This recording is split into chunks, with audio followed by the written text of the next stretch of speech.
If your late-night cab driver keeps checking the rearview mirror, do not look back. I repeat, do not look back, because what he sees sitting next to you might not be human. Hello, everyone. I am Mr. Green Cap. Today's story comes from a veteran driver, Mr. Chen. He used to drive through the night, fearless and chasing every fare. But since a freezing night in 2017, he swore off the night shift forever. Last winter, my friend Ming and I were stranded at a train station in a neighboring city. The last train was sold out. Desperate, we hailed a cross-city rideshare. Our driver was Mr. Chen, a man in his 40s. To stay awake on the long drive, we started chatting. Ming, a horror fanatic, shared some spooky stories he read online. Mr. Chen stayed silent, simply turning down the car's heater by a notch.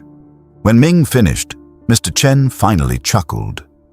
You young people treat these as just stories, but when you really run into it, it's a lesson carved in blood and flesh. He narrowed his eyes, plunging into his own nightmare. It was late 2017, just days before the Lunar New Year. Mr. Chen dropped a passenger off at a desolate village on the border of two cities. It was almost 11 p.m. He expected to drive back empty. Suddenly, his phone pinged. A new ride request. The pickup was only 2 kilometers away. Lured by the holiday bonus, he stepped on the gas. The GPS led him into an old, dilapidated residential area. The road kept narrowing until it ended at a tight alleyway. His car couldn't fit. The app showed the passenger was inside. Mr. Chen called the passenger. The line connected, but there was no voice. Only a piercing, screeching static, like claws frantically scraping a chalkboard. It was deafening. He held the phone away, his eardrums throbbing. Damn signal, he muttered, hanging up. He messaged through the app. Hello, I'm at the alley entrance. The road is too narrow. Please walk out. The message instantly showed read, but no reply came. Minutes ticked by. The read status felt aggressively silent. He called again. This time, no static. A man answered, his voice low. Sorry, driver.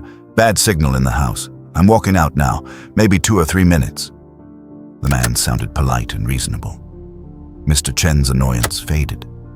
He turned off the engine, deciding to step out for a smoke. Just as he reached for the door handle, he glanced at the right rearview mirror. His hand froze mid-air. About 5 or 6 meters behind the car stood a woman. She wore a thin white summer dress. It was the middle of a freezing winter night, the howling wind slashing through the alley like knives. Yet she stood perfectly still in the shadows. No shivering, and the most terrifying part, her thin dress didn't flutter or move an inch in the bitter wind, like a wax figure glued to the darkness. Mr. Chen's heart skipped a beat. He thought she might be a mentally ill local wandering out. He decided not to get out and smoke, not wanting to startle her. He reached down to the armrest to grab some beetle nuts. It took him just 2 seconds. When he looked back at the mirror, she was gone. Empty silence surrounded the car. Just a blank, cold brick wall next to the alley entrance. Where could she go in the blink of an eye? Did she fly? He rubbed the goosebumps on his arms, finally stepping out for his smoke. 5 minutes passed. The passenger still hadn't appeared. He dialed the number again. Sorry, the number you dialed does not exist. The mechanical female voice echoed in the freezing night. Mr. Chen's hand trembled, dropping ash on his pants. Does not exist. They had just spoken 5 minutes ago. He rushed to check the app messaging. The read sign glared back at him. It felt like someone was staring at his every move through the screen, refusing to speak. Then, a notification popped up. Order cancelled. What a sick joke, he cursed, stamping out his cigarette. Angry and tired, he got back in the car and began to reverse. Halfway through, he shot a glance to the right. His scalp went numb. An alleyway had appeared out of nowhere. He vaguely remembered when he drove in, there was only a solid red brick wall there. But now, there was a deep, dark path cutting right through it, and walking slowly down that phantom path was the woman in the white dress. Her back was turned to him. So there is another road here, Mr. Chen muttered to himself, forcing down his rising terror. He slammed the gas and fled. 300 meters away, nearing the main road, his phone pinged again. Another order. The exact same pickup location. Is this guy messing with me? Mr. Chen gritted his teeth. Normally, he would ignore it, but the fear of penalties and the desire not to drive back empty clouded his judgment. He turned the car around. When he reached the spot again, the anomalous alleyway was gone. The solid brick wall stood intact, seamless, without a trace of a doorway. Mr. Chen slammed the brakes. His headlights illuminated the cold bricks. Cold sweat soaked his back. If the first time was a trick of the light, what did he just see while reversing? Before he could process it, the phone rang. He picked it up. A harsh, aggressive female voice blared, "Drive in! Drive in! Drive in!" It sounded more like a looped recording than a living person. Fear morphed into rage. "Are you crazy? I said the car can't fit. Don't you see the wall?" he roared. The voice ignored him, mechanically repeating, "Drive in! Drive in!" Mr. Chen lost it. Money be damned. He hung up, frantically tapping his screen to contact customer service while throwing the car into reverse. In his panic, his phone slipped and fell onto the floor mat. As he bent down a fraction, his peripheral vision caught the window. The phantom alley was back. This time, the woman in the white dress was standing right at the entrance, mere meters away. Her head hung low, long, dirty black hair hiding her face. But her hand was raised. She was beckoning him in, stiffly, over and over. Mr. Chen stopped breathing. He didn't dare pick up the phone. He stomped on the gas pedal, reversing blindly at full speed, the engine roaring. Just as the car whipped onto the main road, the phone on the floor mat rang. Panting heavily, he straightened the wheel and reached down with trembling fingers. He answered, ready to scream curses, but there was no aggressive, commanding voice. Instead, a faint, ghostly whisper seeped into his ear. "Why did you drive away? I could have escaped." The voice was chillingly close, as if blowing cold air on his neck. Mr. Chen stuttered. I'm not taking this ride." He froze. He heard his own voice echoing from the phone. Not a network delay. The echo sounded like it was coming from the back seat of his car. A wave of icy terror paralyzed him. Slowly, stiffly, he raised his eyes to the rearview mirror.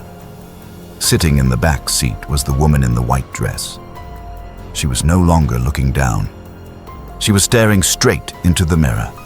Her eyes were completely dead, unblinking like a bloated fish corpse. Dark, foul mud dripped slowly from her tangled hair onto the leather seats. Through the matted strands, he saw skin covered in horrific, bubbling burn scars. Rational thought disintegrated. His only instinct was flight. He forgot he was behind the wheel. His foot slipped, slamming the accelerator instead of the brake. The car launched forward like a wild beast, aiming straight for a massive poplar tree. Crash. Darkness. "Driver, hey, wake up!" A male voice. Mr. Chen gasped for air, cold sweat dripping from his face. He looked around wildly. He was still in his car. The car hadn't crashed. It was parked peacefully near the alley entrance. Sitting in the passenger seat was a pale man in his 30s, his face the color of white funeral paper. He was tightly clutching a large square wooden box, heavy with the scent of cheap incense. "Who are you? Why are you in my car?" Mr. Chen trembled. "You're a heavy sleeper, driver," the man sighed, pointing at his phone. "I'm the passenger." The man explained. "I ordered the car. You said it couldn't fit and told me to walk out." When I did, you weren't here. I called, no answer. Then I saw you walking back from the West Alley. You said you went for a leak, felt a headache, and wanted to nap. You asked me to cancel the order on the app and promised to drive me for a cheaper cash fare. So I canceled it. When I saw you sleeping so deeply, I didn't want to wake you up. Mr. Chen's blood ran cold. West Alley? What West Alley? The man pointed out the window. Reverse a little. Look right. Trembling, Mr. Chen reversed the car. Every hair on his body stood on end. There it was, the phantom alleyway, wide open. Smack!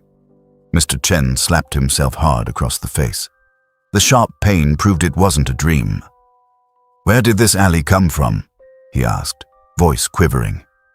It's always been here, the man said, looking at him strangely. It's an old village road. Only one house inside. No one really uses it. Who lives there? The man paused, tightening his grip on the wooden box. Not sure. I'm just here on business. Mr. Chen didn't ask another question. He just wanted to escape. The destination was a desolate neighborhood on the edge of the city. Only a single, isolated, high-rise apartment building stood there. The drive was suffocatingly silent. The man kept his head down, constantly stroking the wooden box. When they arrived, the man handed over a 50-yuan bill and got out. Mr. Chen let out a massive sigh of relief. He survived. He opened the door to stretch and light a cigarette to calm his shattered nerves. He glanced up at the gloomy high-rise. Only a few lights were on. Suddenly, the man came running back. Forgot something? Mr. Chen asked nervously. The man didn't speak. He opened the passenger door, reached between the seats, and pulled something out. A photo. Mr. Chen leaned over out of curiosity. His cigarette nearly fell from his mouth. He was struck by lightning. It was a black and white ID photo. The face in the picture was covered in horrific scars, the expression dead and wooden. But the dress, it was the exact same white summer dress he saw in his nightmare. Who is that? Mr. Chen's voice completely broke, his legs turning to jelly. The man didn't answer. He slowly turned his head. Under the dim dome light, a bizarre, twisted smile stretched across his face. It was a smile dripping with unspeakable malice. He raised a finger and pointed to a window on the 4th floor of the building. Driver, want to come up for some tea? Mr. Chen looked up. That specific window was entirely sealed with thick black cloth, looking like void-like holes. No, I have more rides. My wife and kids are waiting, Mr. Chen babbled, scrambling back into the driver's seat. The man didn't push. He turned and walked into the building, holding the photo and the box. As the car finally peeled away, Mr. Chen couldn't help but look back at the 4th floor window. For a horrific second, the black cloth twitched, and behind the lifted corner, a pale shadow flashed. That night became my nightmare, Mr. Chen told us, his voice hoarse as we entered the city limits. What happened next? Ming asked eagerly. Mr. Chen smiled bitterly. If that was it, I would have chalked it up to stress and hallucinations. What made me quit the night shift was the next day. When I woke up, I checked my driver app. Every single trip record from the previous night was gone. Erased. I called support. They told me I never logged on. Their system showed my car parked at home all night. I didn't believe in ghosts, but I needed to know. I waited until high noon, when yang energy, the energy of the living, is at its absolute peak, and drove back to that border village. I found the intersection, but there was no alley, no houses, just a patch of wild, overgrown woods. The locals told me a village used to be there, but it flooded decades ago, killing many. No one lived there since.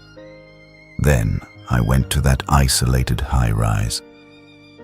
The security guard told me the 4th floor owner was extremely weird.